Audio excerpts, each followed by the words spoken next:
जय श्री राम कृष्ण वंदे जगत गुरुम भजन भागीरथी क्या विरल परवाह में आप सर्व आत्मीय बंधुओं का हार्दिक स्वागत है, अभिनंदन है। आज का विषय है योगीराज स्वामी हरिराम बैरागी भाग 2। प्रथम भाग में हमने बैरागी जी महाराज के जीवन परिचय के विषय में कुछ जानकारी प्राप्त की थी। आज अपन उनकी सिद्धियां चमत्कार आदि के विषय में जानकारी प्राप्त करेंगे। श्यावर रामचंद्र भगवान की जय हो। हरि राम बैरागी महाराज की जय हो, जय हो। हरिराम जी महाराज केवल योग साधना और सिद्धियां ही नहीं, आप में बड़ा ही अनुभव ज्ञान निराला था। आपकी विद्वता बड़ी उत्पन्न थी, एक महान विद्वान भी थी। आपकी वाणी का हरि सागर और वाणी प्रकाश में 67 भजन साक्ष्य है। हरिराम जी महाराज कहते हैं, हरि राम वंदन हरि वंदन गुरु वंदन आर्य वंदन सब ही संत। हरि राम वंदन क्यों दर्शेगा निज तन। और आपने आरती बड़ी ही साधना के लिए उत्कृष्ट अवस्था की बताई है। निस दिन संत परम पद जो आरती करे सो केवल होय। निस दिन संत परम पद जो। इसमें 12 सोपान बताए गए हैं और 12 में एकादश और द्वादश के विषय में उन्होंने बड़ा ही निर्णायक मत प्रतिपादित किया है। 11वीं आरती ब्रह्म प्रकाश रूप वरण बिन नाम निराश। 12वीं आरती ब्रह्म बिना संत हरि राम निर्भय घर वासा। संत हरि राम निर्भय घर वासा। निस दिन संत परम पद जो आरती करे सो केवल होय। निस दिन संत परम पद जो। हमेशा वो संत परम पद प्रतिष्ठे जो इस तरह की आरती करता है। मन पवना पहुँचे नहीं रे सुरता करते हुलास। हरि राम ब्रह्म हरि राम पहुँचे जा ब्रह्म ज्योति प्रकाश। आप एक वसन सिद्ध महान महापुरुष थे, महात्मा थे। आपका मुख से मुखारविंद से आप श्री के मुख से निकले हुए वसन कभी व्यर्थ नहीं जाते थे। आप बाल गोपाल की आयु के तो नहीं थे, पर बाल गोपाल के साथ में प्राणवस्ती के साथ खेल खेला करते थे। वे मनो विनोद के खेल खेलने के लिए बालकों को कहते थे कि अपन सिपन टेलो खेलें, तुम मुझे ढूंढ लो, ये तो मैं तुम्हारा घोड़ा बनूंगा, पर नहीं तो तुम मेरे घोड़ा बनोगे। बच्चे कहते हैं कि हम ढूंढ लेंगे, आप छिपिए, यानी लुकंडाई जिसको मारवाड़ी में बोलते हैं। फिर आप अपनी योग शक्ति के द्वारा अदृश्य हो जाते थे। बच्चे परिश्रम करने के बाद भी आपको प्राप्त नहीं कर सकते, ढूंढ नहीं सकते। तो फिर आप स्वतः प्रकट होते और कहते कि अब आप हार गए, इसलिए आप घोड़ा बनिए। तो बच्चे कहते हैं कि आप बहुत बड़े हैं, कैसे बने घोड़ा। तो आप अणिमा सिद्धि के द्वारा अपने शरीर को एकदम छोटा हल्का बना देते थे, बच्चों जैसा। फिर बच्चों के पीठ पर बैठते थे। फिर बैठते बैठते कभी अपने शरीर को बड़ा कर देते पीठ पर। बच्चे कहते अब आपका शरीर बड़ा है, हम नहीं संभाल सकते। उसको लघिमा सिद्धि के द्वारा कर देते थे, सूक्ष्म से दीर्घ बना देते थे। तो ये आप में महिमा और गरिमा सिद्धि का बड़ा ही चमत्कार था। कहते हैं कि एक दिन सत्संग में आप श्री विराजमान थे और बैठे बैठे सत्संग में आपने चंद्रमा पर चर्चा चली और अपनी कनिष्ठ अंगुली को चंद्रमा की ओर करते हुए बताया, नहीं तर्जनी अंगुली को, और वो तर्जनी अंगुली चंद्रमा की तरफ की। तो वहां सभा में बैठे लोगों ने उसका जो अंगुली का अग्रभाग चंद्रमा से टिका हुआ, यानी चंद्रमा तक पहुंचा हुआ दिखाई दिया। यह आपको प्राप्ति सिद्धि का बड़ा एक पराक्रम था। और कई बार आप दूरदर्शन की बातें भी बता दिया करते थे, दूरदृष्टि भी अक्सर चाहते हैं और सच्ची निकलती थी। कहते हैं कि एक गुजरात जूनागढ़ का भक्त रुड़ेसा रामदेव जी की यात्रा पर पधारा थे और जाते वक्त स्वामी जी के दर्शन के लिए वहाँ रुके और दर्शन सच्चात वगैरह किए। और स्वामी जी ने उस समय कहा कि आज आपका जो घर था वो आग के हवाले हो गया, यानी आग से जलकर सुहा हो गया घर और समाज। तो कहते हैं कि स्वामी जी मेरा घर जले जैसा नहीं है, पर कैसे जला और आप यहाँ बैठे, आपको कैसे? तो आप आज का दिन नोट करिए और जाके मुझे वापस सुनाइए। कहते हैं कि वो भक्त जब अपने घर पहुंचा तो घर अग्नि से सुहा हुआ मिला और पूछने पर ज्ञात हुआ कि तत्समय जो तारीख थी स्वामी जी ने बोला था उसी समय घर जला था। तब आपने वापिस स्वामी जी को एक पत्र लिखा कि स्वामी जी वास्तव में आप एक महान पुरुष हो, सिद्ध महात्मा हो, जो आपने कहा वो अक्षर से सत्य हुआ। तो ये आप में एक प्राकश्य सिद्धि भी आप में थी। तो प्राप्ति सिद्धि, दूरदर्शन सिद्धि, प्राकश्य सिद्धि, गरिमा सिद्धि, अणिमा, महिमा, लघिमा, सर्व सिद्धि आप में विराजमान थी। कहते हैं कि आपके समय में एक खेड़ापा धाम के संस्थापक स्वामी रामदास जी महाराज आपके समय में एक महान पुरुष हुए हैं।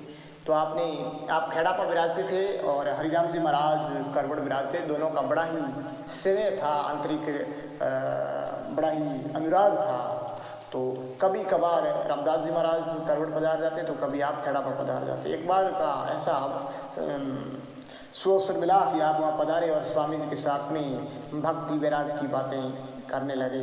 इतने में स्वामी जी रामदास जी महाराज ने कहा कि एक भक्त आ रहा है। तो हरिराम जी महाराज ने कहा हाँ, एक भक्त तो आ रहा है, सुबह से ही वो रास्ते चल रहा है, उसके पास में भोजन है, पर ग्वारफली का साग और 4 सोग रही है, 4 रोटियां ही हैं और यहाँ संत 5 हैं। तो वहाँ पहुँचे तो अक्सर से सत्य सिद्ध हुआ। यानी जितने स्वामी रामदास जी महाराज पहुँचवान थे उतने हरिराम जी महाराज भी पहुँचवान थे। और आपके कई विद्वान शिष्य हुए, यानी आपके विद्वान शिष्य जो अलग अलग स्थानों पर रहा करते थे, अलग अलग आश्रम आपके कर कमला द्वारा उनके बताए गए थे। आपके शिष्य थे और एक शिष्य थी जियाराम जी महाराज, विश्वदेव जी दुधारी, मुरलीदास जी, हीरालाल जी, नैनूराम जी और आत्माराम जी, ये शिष्य और एक शिष्य थी मीराबाई। और शिष्यों के अलग अलग आश्रम शिष्य अपनी साधना करते थे, धर्म प्रचार करते थे। आप भी समय समय पर वहाँ पधारते और उचित निर्देश देते थे। जब कभी जाजीवाल खींचा पधारते तो आप दूजारे गोत्र के एक जाट भक्त, दूजारा गोत्र के एक जाट भक्त था, तो वहाँ आप ठहरते थे। एक बार आप उसकी डाणी में विराजमान थे घर में और भक्त ने कहा कि महाराज जी ये टेढ़ी दल आ गया है, फसल सारी चाट लेगा। तो महाराज जी ने अपने जो साफा था, पगड़ी जो पहनी हुई, उसमें से जो कपड़ा था जिसको लीली कहते हैं, सिंधी कहते हैं, वो फाड़ करके दी, चीर करके दी और कहा कि ये खेत में सबसे ऊंचा जो फसल का पौधा है उस पौधे के आप बांध लीजिए, अरे एक भी टीडी नहीं आएगी। और वही हुआ, वहाँ बांधा वो चेंदी और एक भी टीडी नहीं। इस हजारों की तादाद में जो जीव थे उन सब को दिल मोड़ दिया। ये कितनी वसित सिद्धि थी जो असंख्य जीवों की मनोगत भावना को अपने बदल कर। इस प्रकार यह समय समय अपने सिद्धियां आप दिखाते ही रहते हैं, रही हैं। एक और भी आपकी एक चर्चा आती है कि आप आयुर्वेद का इलाज भी करिए, यानी औषधि दिए हुए और बिना औषधि दिए हुए कई रोगों को ठीक कर दी, विपरीत औषधि दिए हुए और वचनामृत से ठीक कर दिया। कहते हैं कि कईयों की आंख में लाल मिर्च डाल करके दुखती आंखों को ठीक कर दिया। तो कई बिल्कुल अंधे व्यक्ति थे, उनके आंख में लाल मिर्ची डाल करके उनको ज्योति प्रदान कर दी, ऐसे थी। और आपने एक मरी हुई गाय, 2 बैल और एक बछड़े को जीवन दान दिया, यानी और 3 मृतक मनुष्यों को भी समय समय पर आपने जीवित किया, ये ऐसा भी कहा जाता है। और ये सारा इनका जो वृत्तांत भी मिलता है आचार्य सुबोध चरितामृत पुस्तक है, स्वामी राम प्रकाशाचार्य जी महाराज लिखित, उसमें ये पूरा वृत्तांत मिलता है। हरिसागर में भी मिलता है। एक समय की बात है कि करवड़ में एक सबूतरा पर आप विराजमान थे, एक चौकी थी, उस पर आप विराजमान थे। तो आपके सामने से एक क्षत्रिय व्यक्ति, यानी क्षत्रिय बंदूक लेकर के निकला तो आपने उनको देखकर कहा कि कहाँ जाते हो? तो उसने कहा कि हम हरिण के शिकार हेतु जा रहे हैं, क्योंकि वो तमोगुण में था, अपनी मदमस्ती में था। महाराज ने कहा यदि तुमने हरिण को मारा तो तेरी पत्नी मर जाएगी। उसने कहा कि आप जैसे कहीं देखे हैं। उसने जंगल में जाकर के हरिण को मारा और उसी समय आपके घर में पत्नी पेट डूब करके खत्म हो गई। जब वो लौट करके घर पर आए तो ज्ञात हुआ कि पत्नी का प्राणांत हो गया है।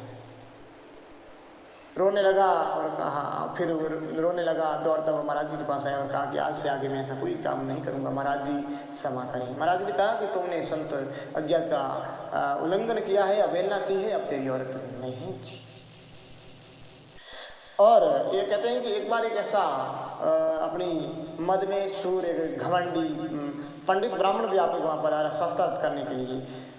तो उनके यथावत जो उचित प्रश्न थे उनके प्रश्नों के साथ में तर्क वितर्क करता रहे, लेकिन उन्होंने कुतर्क के ऊपर कुतर्क करना शुरू किया। आपने कहा कि अब तुम चले जाओ, हम हारे तुम जीते भाई, चले जाओ। फिर भी वो नहीं माना तो आपने कहा कि तुम पागल हो। इतना कहते वो पागल हो गया और जीवन पर्यंत पागल रहा। इतनी आपकी प्रशंसा थी। और ये सिद्धि बिना साधना नहीं होती है, साधन बिना सिद्ध हो नहीं, तो आपने बड़ी साधना की। और आपका एक गरीब सेवाधारी व्यक्ति था जो आपकी आज्ञा की सर्वपालना करता था, श्रद्धा और विश्वास के साथ आपकी सेवा शुश्रूषा किया करता। तो आपने एक दिन बड़े प्रसन्न होकर के अपने सेवक पर मेहरबानी की और गांव के बाहर एक खेत में ले गए और कहा कि इस जगह गड्ढा खोद, यहाँ धन गड्ढा हुआ है, वो निकाल के ले जाओ। और उन्होंने गड्ढा खोदा, वहाँ एक जो पात्र स्वर्ण मोहरों से भरा हुआ मिला और अपने घर ले गया।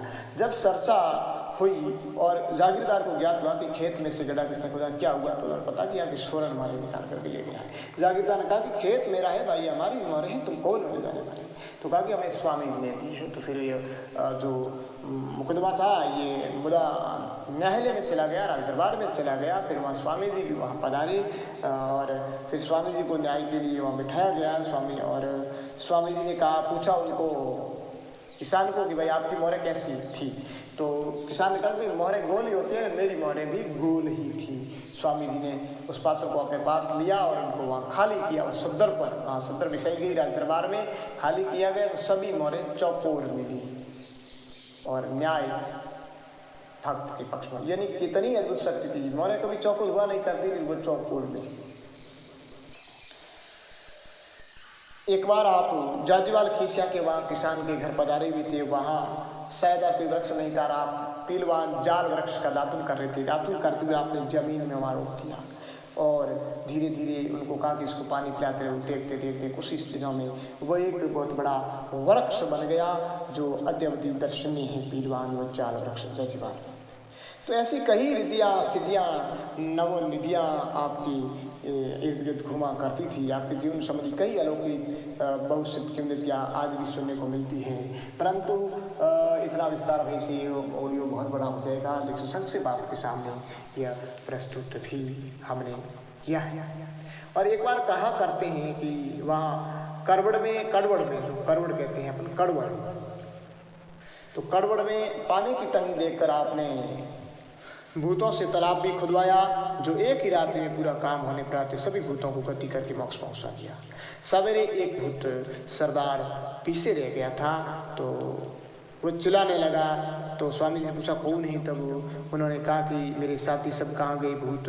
तो मैं तो मोती सिंह हूँ। तो हरिराम जी महाराज ने उसे काली शिला के नीचे दबा दिया। वह शिला एवं भूतों की नाड़ी नाम से आज भी प्रसिद्ध है, दर्शनीय है, पड़ी है। उस दिन के बाद कड़वड़ में गांव में आज तक कहते हैं कि भूत सांप पिशु नहीं होते हैं। तब किसी के घर में कांटों की बाढ़ हो, मैंने पहले कांटों की बाढ़ हुआ करती थी कच्ची, तो कहते हैं कि आग लग गई तो पड़ोसी का नुकसान नहीं होगा, वह बाढ़ जल करके वहीं खत्म हो जाया करती थी। ये वचन भी आपने वहाँ दे दिया। ऐसी लोक मान्यता ही उस ग्राम में है। तो पूर्ण योगी सब कुछ कर सकता है। उनमें सृष्टि की उत्पत्ति करने के अलावा ईश्वर में सर्वशक्तियाँ दी है, ईश्वर के समान क्षमता रहती है। तो अनंत आचार्य से पूर्ण वचन से योगी राजमात्मा थे और आपने ऐसी घटनाएं होना तो अपने लिए एक आश्चर्य है, चमत्कार है और योगी के लिए सहज बात है। ऐसी महात्मा महान हुए हैं। आपने लगभग आपका 19 विक्रम 1900 के आसपास में हरिसागर और वाणी प्रकाश नामक ग्रंथ भी जो संत और विविध अनेक राग रागनियों के संगीत में पद्यात्मक भजनों की कृतियाँ हैं जो उत्तम आश्रम से प्रकाशित है और मिलती भी है बाजार में भी और उत्तम आश्रम में भी।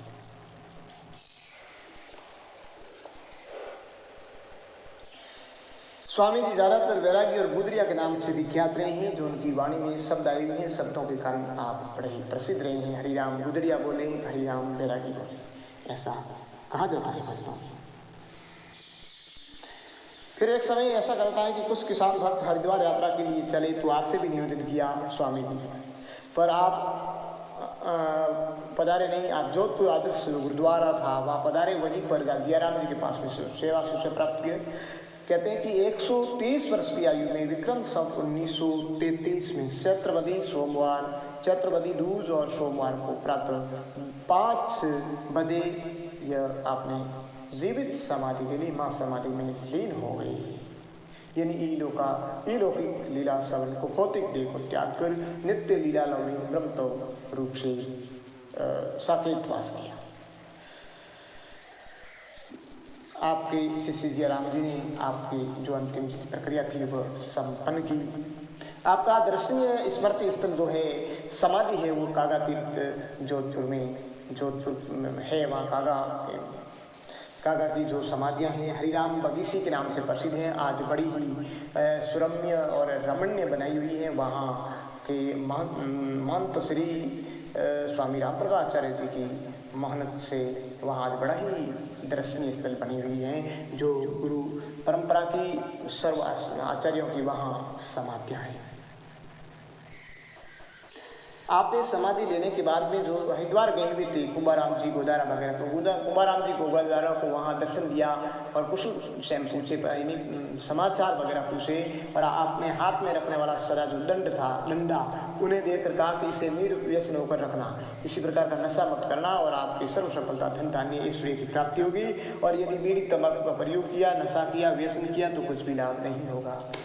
अब आप अपने गांव जाओ, सभी को श्री राम महाराज बोलना, सुभाशीष को सुबरदान देना, और मैं तीर्थाटन को उत्तरांचल के लिए जा रहा हूँ। और यात्रीगण विदाई पाकर जोधपुर पहुंचे तो क्या देखते हैं वहाँ का वातावरण कुछ और ही था।